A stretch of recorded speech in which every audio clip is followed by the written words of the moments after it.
You know that feeling when you're living your best life, minding your own business, and everything is going great. Then boom, a neighbor, who's nothing more than an overzealous self-appointed HOA enforcer, tries to ruin it all with the most ridiculous complaint you've ever heard. Well, that's exactly what happened to me. It all started with a simple shed, a shed that I had put up in my backyard as a storage space.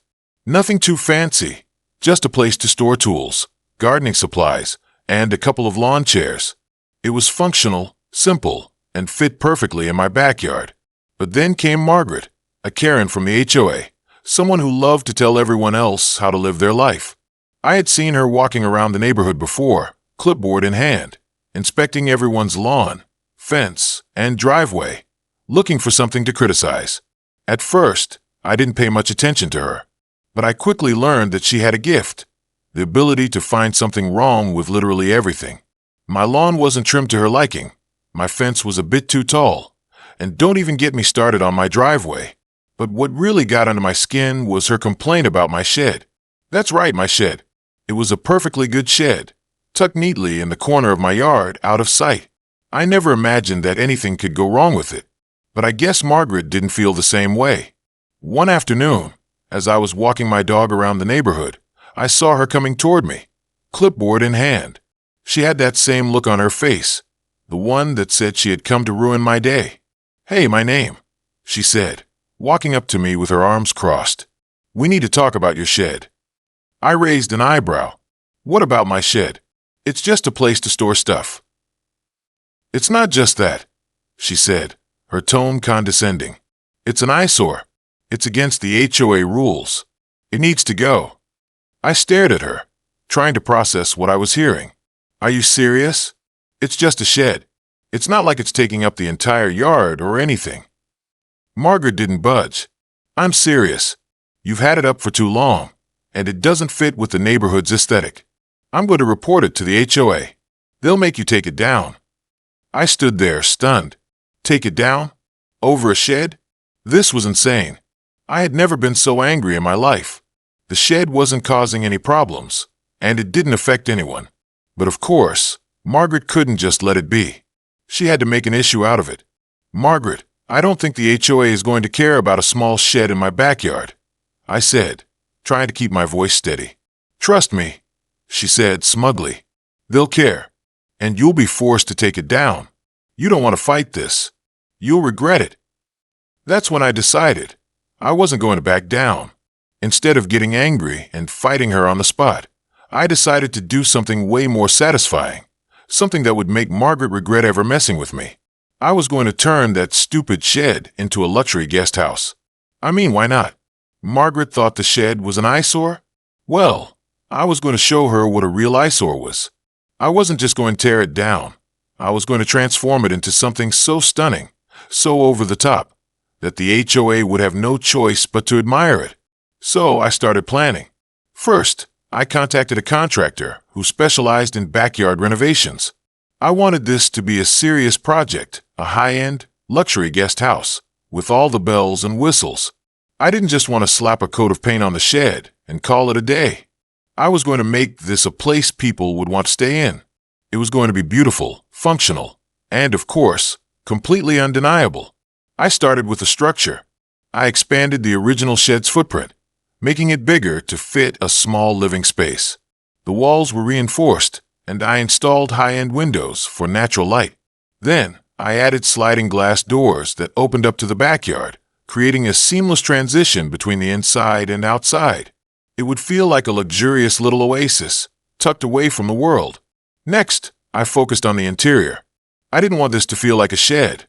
I wanted it to feel like a cozy, upscale retreat. I installed hardwood floors, modern lighting fixtures, and elegant furnishings. I even added a small kitchen area with a bar, perfect for guests to enjoy meals while taking in the view of the backyard.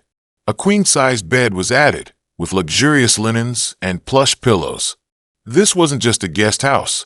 It was going to be a home away from home. But I wasn't stopping there.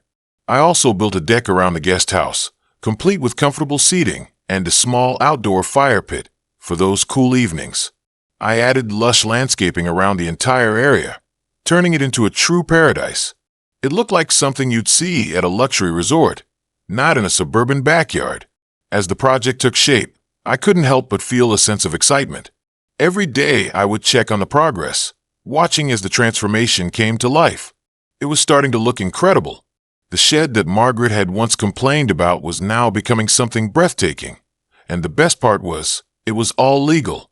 It followed the HOA guidelines, and it was my space to enjoy. As the days passed, the luxury guest house began to take shape. It was incredible to see the transformation unfold. What had once been a simple, functional shed was now a stunning oasis, complete with elegant furniture, a small but well-appointed kitchen, and a living space that could rival many upscale vacation homes. I could already picture the guests enjoying their time in this serene retreat, completely away from the noise of the neighborhood. It was perfect. As I walked through the guest house one evening, just as the contractors were finishing up the final touches, I realized that I had done something bigger than just standing up to Margaret. I had created something that was uniquely mine, a space that was better than anything I could have imagined when I first put up that shed. The luxury vibe was undeniable. It was time to take things a step further. The grand opening of this guest house wasn't just going to be about me enjoying the fruits of my labor. No, I was going to show off the space, and I wasn't going to do it quietly. The perfect opportunity came when I decided to invite the neighbors for a small gathering. This was my chance to reveal the results of my hard work, especially to Margaret. She had to see this for herself. I sent out invitations to everyone in the neighborhood, including Margaret. I wasn't sure if she'd accept, but I knew she wouldn't be able to resist seeing the creation firsthand. I made sure to mention that this wasn't just a backyard barbecue. It was an exclusive unveiling of my new luxury guest house. The day of the event, the neighborhood came alive. The sun was shining, and the temperature was perfect. People wandered through the backyard, checking out the new guest house, commenting on how stunning it looked. There was a steady flow of guests, and I could hear their excited murmurs as they stepped inside and saw the beautiful interior. Some took pictures, while others lingered in the garden, taking in the view. Then I saw her. Margaret had arrived. Her face was tight, but there was no denying the look of curiosity in her eyes as she walked over toward the guest house. I had been waiting for this moment. The time had come for her to see the result of her complaint. I could already feel the anticipation building up inside me. "Margaret," I called, walking over to her with a smile. "I'm glad you could make it." She didn't respond immediately, but I could see the shock in her face. She was taking in the sight of the guest house, the large sliding glass doors, the sleek furniture, and the tasteful decor. It wasn't the rundown shed she had complained about. It was something beautiful. She looked like she was still processing what she was seeing. "Isn't it stunning?" I said, stepping aside to let her inside. "You should come in and take a look." Margaret hesitated for a moment before walking through the doors. I could see her taking in the wooden floors, the plush seating, and the elegant kitchen area. She looked around the space, her face flickering between disbelief and frustration. But I wasn't going to let her get away with this without acknowledging the effort I'd put into this. "Well," I said, "I think it turned out pretty well. What do you think?" She stood there in silence for a moment, then let out a breath. I don't even know what to say. This is not what I expected." I chuckled. "No, I bet it's not. But you've got to admit, it's pretty amazing, right?" She nodded slowly, but I could see the resentment brewing in her eyes.